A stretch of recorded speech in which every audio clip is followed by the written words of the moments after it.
Success rarely fails us loudly. It does not announce its departure with thunder or collapse all at once. More often, it slips away quietly, escorted by habits we welcomed and thoughts we trusted. We imagine success as something stolen by circumstances or denied by fate, yet the truth is more unsettling. Its greatest enemies often live within us, unchallenged and unrecognized. The first enemy of success is comfort disguised as peace. Comfort is not evil in itself, but it becomes dangerous when it convinces us that growth is unnecessary. Comfort whispers that today is good enough, that effort can wait, and that stretching beyond what is familiar is an act of foolish ambition. It persuades us that discomfort is a sign of failure rather than a sign of becoming. Under its influence, people trade progress for predictability and call it wisdom. They remain where they are, not because they must, but because they prefer the safety of the known over the risk of improvement.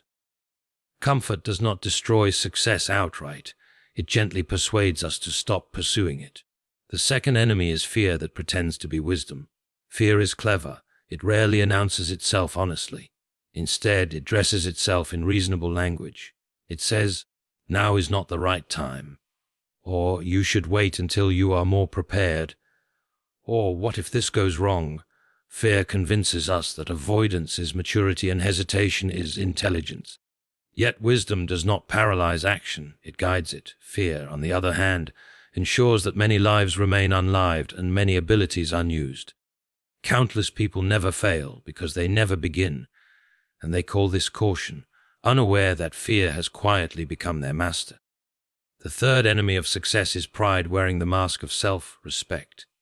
Pride insists that asking for help is weakness, that learning from others diminishes our worth, and that admitting ignorance threatens our dignity. It tells us that we must already know enough, already be capable enough, already be sufficient on our own. Yet success is rarely achieved in isolation. Pride closes the door to correction, mentorship, and growth. It prefers the comfort of being right over the discipline of being improved. In the end, pride does not protect our identity, it limits our future. The fourth enemy is distraction masquerading as rest. True rest restores the mind and strengthens the spirit.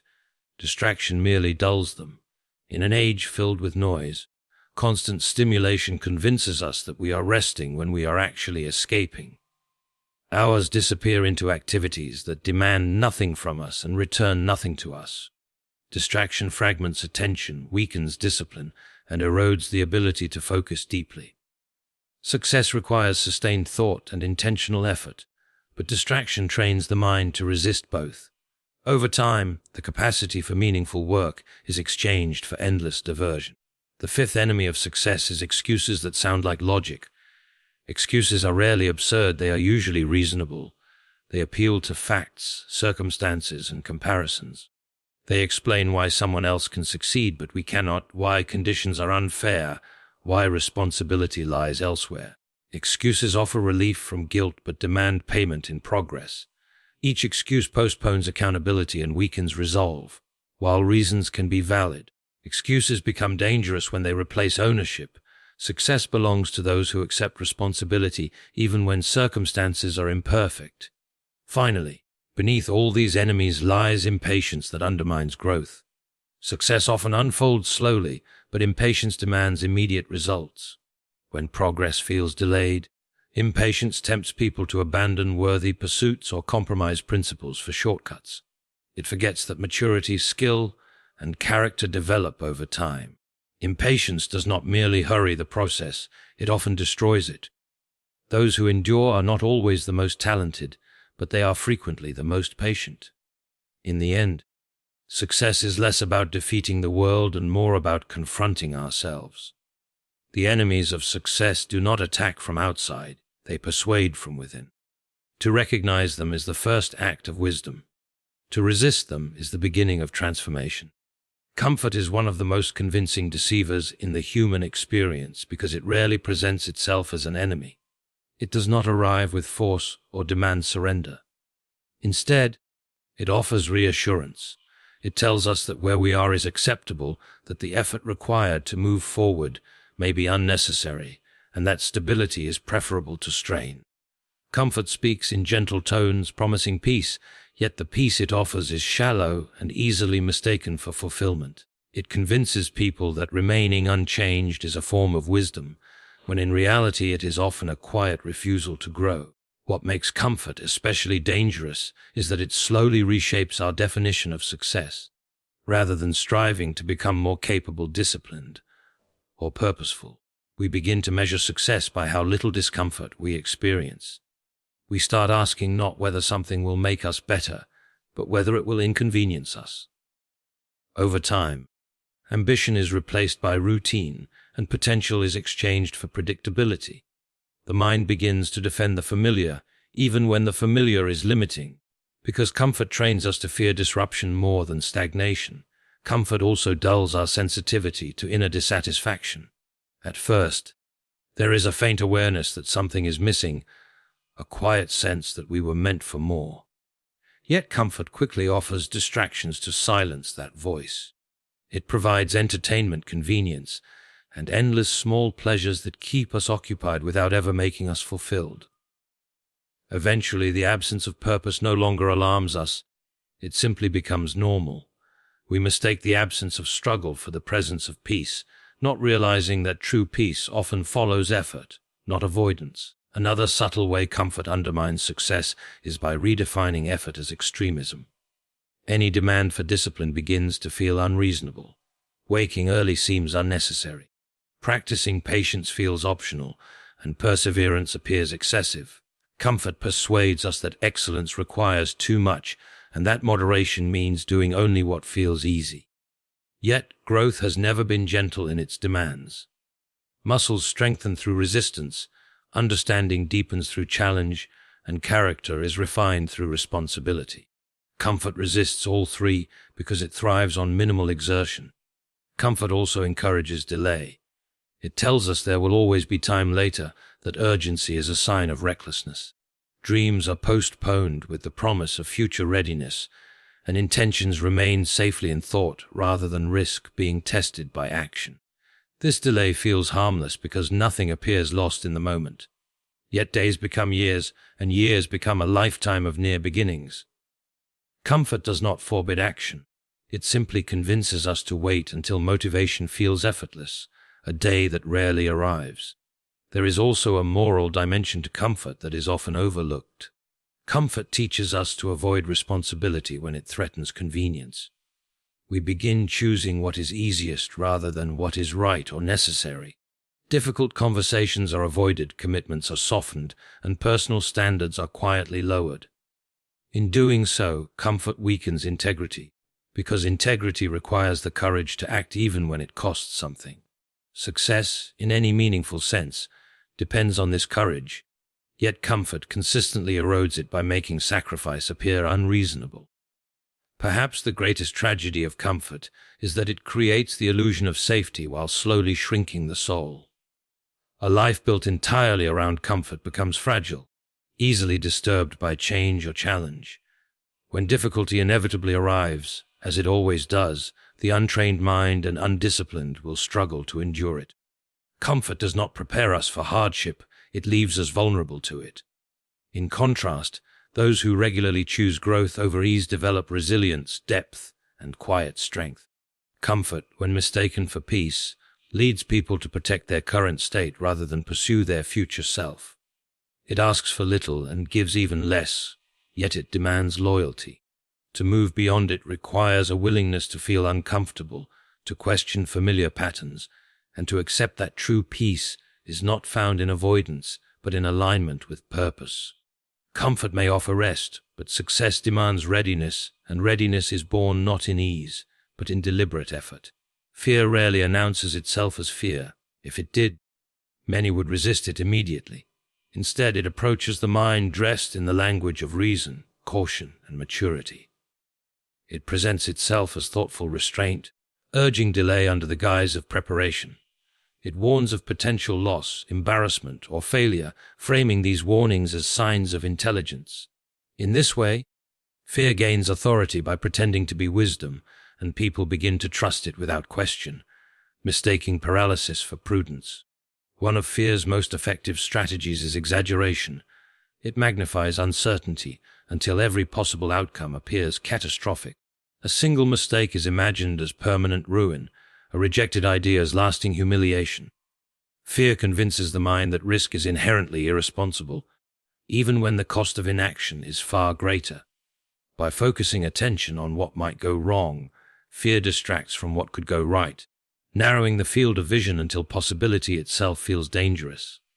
Fear also distorts time. It persuades people that they must wait until conditions are perfect before acting. More experience, more confidence, more resources, more approval. These become prerequisites that are never fully satisfied. While waiting appears sensible, it often masks avoidance. The person who waits for absolute certainty may never move at all, because certainty is rarely granted before action.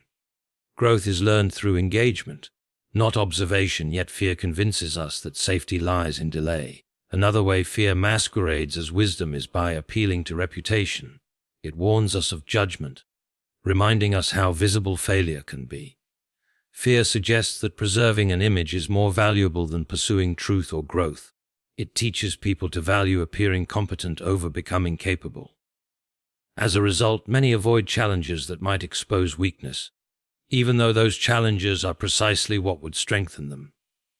Fear thus traps people in a cycle of superficial confidence and deep inner doubt. Fear also misuses past experiences as evidence against future attempts. Previous failures are presented as proof of inability rather than lessons in progress. Fear insists that because something did not work before, it must never be tried again. In doing so, it freezes identity at a single moment in time, ignoring the reality that people change, skills develop, and understanding deepens. Wisdom learns from the past, fear is imprisoned by it. There is a subtle cruelty in the way fear pretends to protect us. It claims to shield us from pain, but in reality it often condemns us to a quieter, more enduring form of suffering, regret. The pain of effort and failure is usually temporary, but the pain of knowing one never tried can linger for years. Fear avoids immediate discomfort at the cost of long-term fulfillment. It is a poor guardian that saves us from bruises while allowing our potential to wither. Fear also undermines trust in oneself, in the process of growth, and in the value of perseverance. It teaches people to doubt their capacity to adapt and recover. Yet history and experience repeatedly show that humans are remarkably resilient. Wisdom acknowledges risk, but also recognizes resilience. Fear acknowledges risk and denies resilience, leaving the individual feeling small and incapable in the face of challenge. When fear dominates, action becomes rare and overthinking becomes habitual. Decisions are endlessly reviewed, revised, and postponed. The mind becomes a courtroom where every intention is cross-examined until it collapses under doubt. What could have been achieved through imperfect action is lost to perfect hesitation. Fear thrives in this environment because inactivity allows it to remain unchallenged. True wisdom does not eliminate fear, but it refuses to grant it authority. Wisdom understands that courage is not the absence of fear, but the choice to act despite it. Fear demands certainty before movement. Wisdom accepts uncertainty as part of growth. Where fear narrows life, wisdom expands it. To mistake fear for wisdom is to live cautiously but never deeply, safely but never fully, and to surrender the future not to failure, but to hesitation.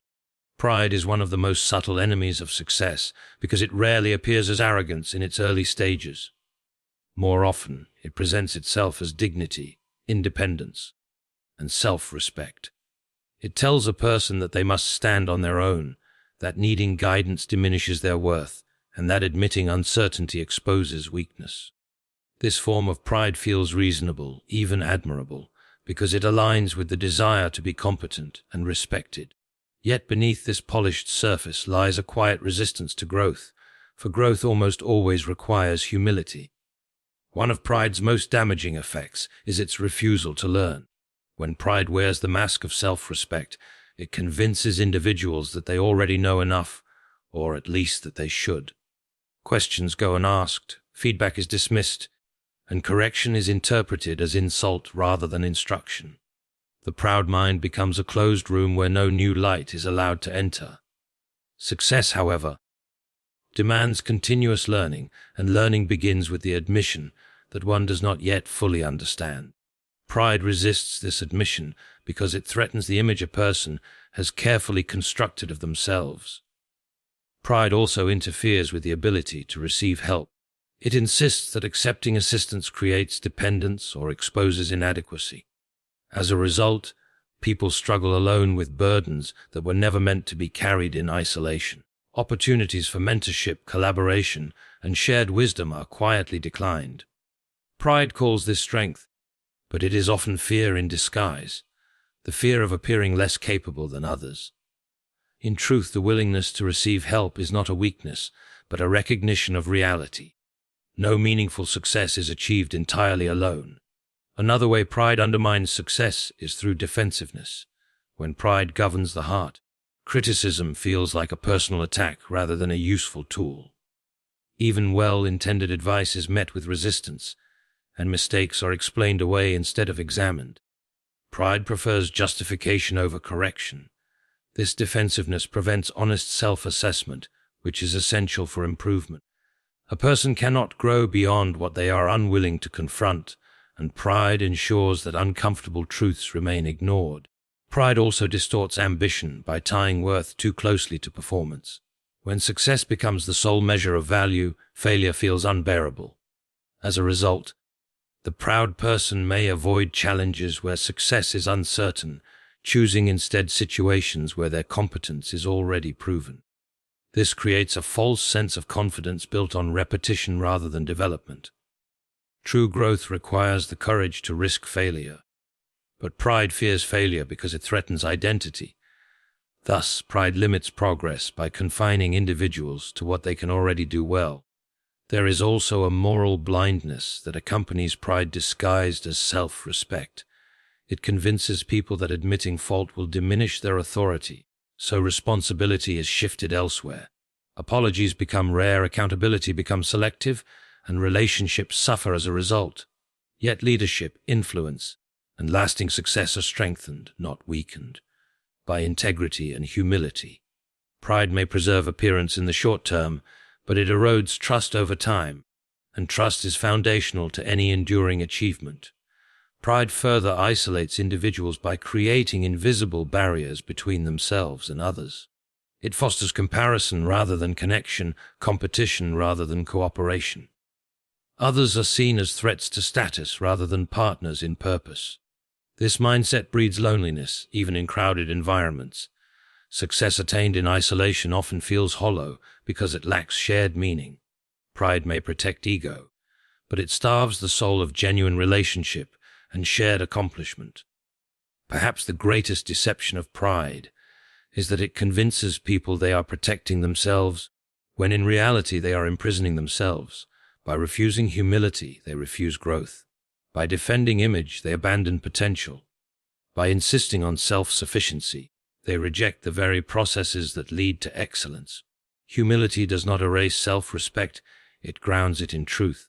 It allows a person to acknowledge limits without being defined by them, and to seek improvement without shame. Success belongs not to those who never bow, but to those who know when to bend. Pride that wears the mask of self-respect may feel dignified, but it quietly resists transformation. Only when pride is set aside can learning deepen, relationships strengthen, and true progress begin. Distraction is one of the most accepted habits of modern life, largely because it presents itself as rest. It promises relief from pressure, a pause from responsibility, and a harmless escape from effort. Unlike deliberate rest, which restores clarity and strength, distraction merely diverts attention.